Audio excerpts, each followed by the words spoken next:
Hello my beautiful butterflies, welcome back to my channel, or welcome if you are new. You are more than welcome to click that subscribe button if you would like to become part of the butterfly family. We'd love to have you here, and don't forget to ring that little bell so you always know when I upload. In today's video we are going to be doing a review. It's a book review, and I haven't done one of these for a while here on a Friday video, just because I'm trying to do them as I read in my weekly vlogs. So if you're missing them, head on over to my weekly vlogs and they'll be there. And a huge welcome to anybody who is new to the butterfly family. We've been growing and it's lovely to see. We do have a giveaway going on right now, so I'll leave a link to the video that the giveaway is in down below. I also need to say that this book was sent to me for review. So yes, I got it for free, but it's my thoughts and opinions are my own as always. But let me get my handy dandy phone out. I have a lot to talk about, so let's get into it. The first thing is that I read this book in a PDF file. So I got this book and I read it on my Kindle, so I cannot speak to how the book is for holding if you have hand pain, or the size of the font in the actual physical book.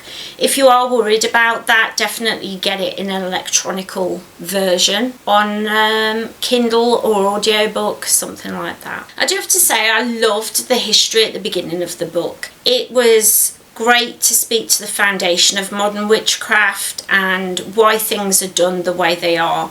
This is great for any beginners, anybody who just wants a little quick overview. If you're just stepping into it or thinking about stepping into witchcraft, it's great to have those little bits of history to really sink your teeth into.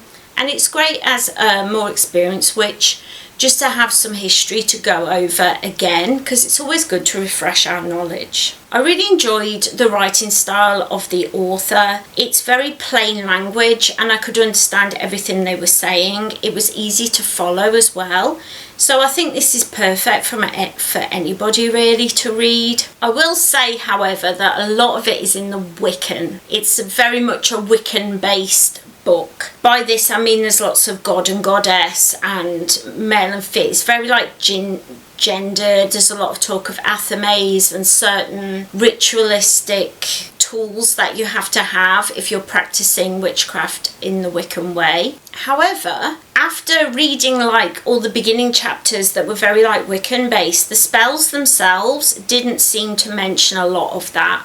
So I wouldn't worry about needing certain tools in order to practice any of the spells from this book or to be influenced by the book at all. I think it was perfect for anybody though who is new to Wicca or new to witchcraft and they want to know a little bit about Wicca to see if it's for them. I think it's really good to read books like this as well, just to like broaden your knowledge, broaden your thoughts and feelings. I mean, Wicca isn't some ancient thing, but it is a religion. It's very faith-based, and everybody who I've seen interviewed who talks about being Wiccan, all the books that I've read that happen to talk about Wiccan, seems like a really nice way to practice. So if it's something you're interested in, I would recommend a book like this, or even this book itself, for that. One part that did make me a little bit uncomfortable was on page 37, and it talked about, you know, if you're not feeling well then you shouldn't do spells because the negativity is gonna infect your spell. This is very ableist language. I hope that us disabled witches realise that we can do spells.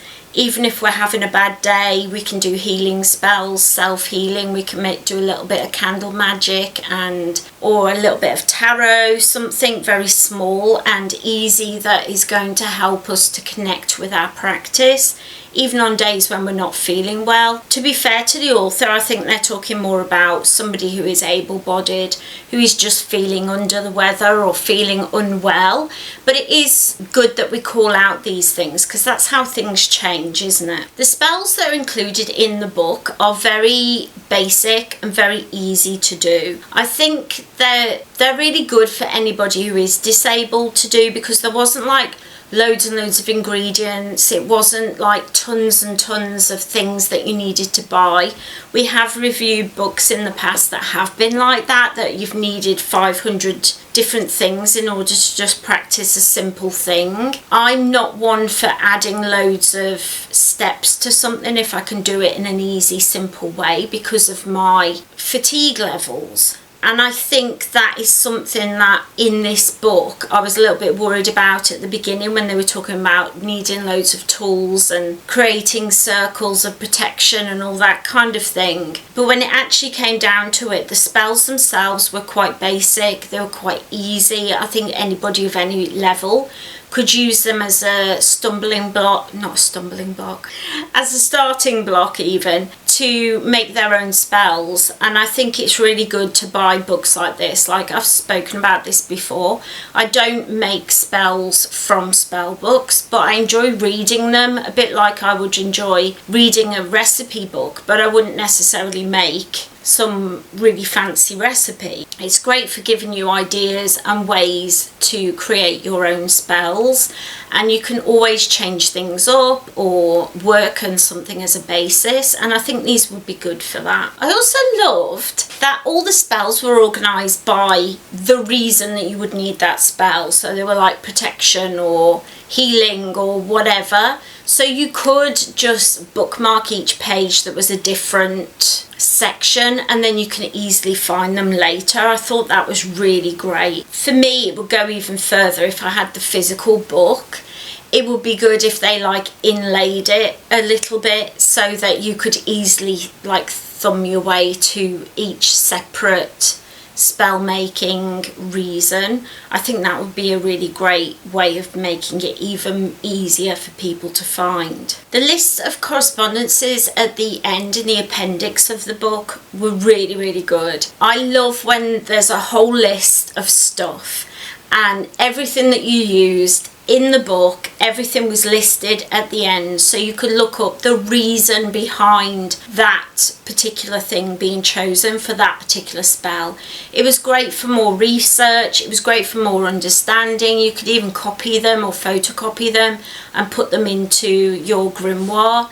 So I thought that was really, really good. And also there was a bibliography. You always know it's a good book when there's a bibliography at the end, because it shows how much research the author's gone into. It shows their knowledge base, and I thought that was really great. The downside of this was a lot of these books were quite old books. They could be out of print, they probably are, and might be expensive or hard to find. So just be aware of that. Sometimes if you're looking at a book and all the things are like pre-2000, they might no longer be in print. They may be really, really expensive to find or hard to find. You might be able to find them on eBay and places like that, but sometimes they can get pretty expensive. I've had it in the past where like a witch tuber or a book author has said you have to have this book, it's the most incredible book, and then you look it up and it's like £200+. I think older witchcraft books or any kind of book that's old should be available. I think we should be able to get hold of them a lot easier, because now we can put them into PDFs, we can put them into electronical or audio books. I just think it makes it so that we can all learn from the same people and places without those of us who are poorer or find it harder to do things, we're not struggling so much to find the resources. Overall, this was a good book. I don't think it was very deep. I don't think it was it's not going to challenge you in your witchcraft or in your beliefs. I really don't think it is. And I do quite like when a book challenges my beliefs and makes me kind of shift the way I see the world. This is not that. If you want a beginner book or something where you can see how somebody who is Wiccan is going to practice their faith or practice their craft, this is a perfect book. If you're a beginner, perfect. If you want a book that you can just grab and refresh, or that you can buy in order to lend to somebody to see you know, if they're thinking about, oh, maybe I want to get into witchcraft, you could buy them a copy, that sort of thing. But if you're looking for something a bit more intermediate or a bit deeper, then this is not going to be the book for you. Overall, I gave it 4 stars. I did see on Goodreads that it was getting like 2.5, 3 stars. I think that's a little bit unfair. It's a good book, it's easy to read. I did enjoy it, I'm glad I read it, and I'm just very thankful that I got sent a copy in order to review for all of you. So I hope that this will help you choose and decide whether this book is for you.